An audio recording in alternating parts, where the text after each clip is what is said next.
વાર્તા રાખવાની હે। हाँ અને એક બાન દીકરો એક ગામમાં રહેતા હતા। તે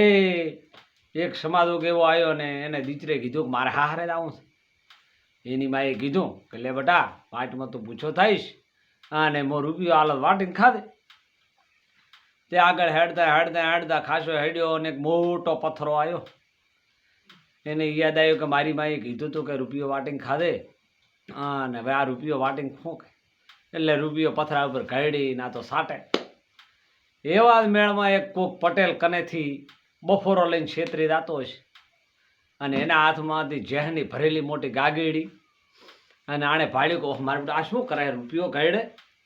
એટલે જાય અને પૂછ્યું કે શું કરાય તો કે મારી માએ કીધું હતું કે બટા રૂપિયો વાટીને ખાધે તે એવા વટાય તો નહીં પણ કે હું ઘડીને સાટો। અરે કે ગોડા ઓમ ના થાય લે હું ઝેહની કે તને એક તો આલું કે ગાગેડી તે તો ખાઈને દ્રાપ પર રૂપિયો મને જેરો એટલે આણે તો લઈને કે એના મનમાં વ્યામ હતો કે મારો પટેલ લીસેરો રૂપિયો ને જેહ બી તે આણે બી હાથ ખપ દઈને મેં ગાલ્યા ખપ દઈને ગાલ્યા આપણા પછી પોતે તો હલવાણા કે હવે મારે બધું હાથ કાઢવા ચમચમ હાથ નેહરીને હારે જ્યાં આપણા કોબળી બેઠોળીને આમ બેઠા પોતે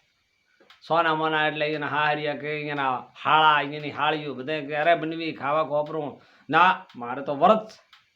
તે કોઈ ખાવા ખવરાય ને એટલે અડધી રાત છીન પોતાને લાગી ભૂખ અને એકોરા ગાગેડી નડે અને હવે કરવો શું અને પોતાને હાહરો મારા દેવા ટાટ ગયા। તે માથે મેં આવે ધરમર ધરમર ને પોતાને હાહરો આગા પાછા વાડામાં જ્યાં અને સલાહ ઉપર થઈને બેઠા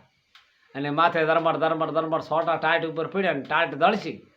અને ઓલા છોકરાને નક્કી શું કે હા મેણતા પથરો જબર પીડ્યો આ જાતા મેણતા બે હાથમ ગાલતા ને બહુ દેતા ટાટમાં ઠોચ્યો તે ચોલડીજી ફૂટી અને ડોહા કીધું હાટ તારી કે વીજળી પડી પડી પણ ત્રસકા કે નાસીજી વાતચી પૂરી।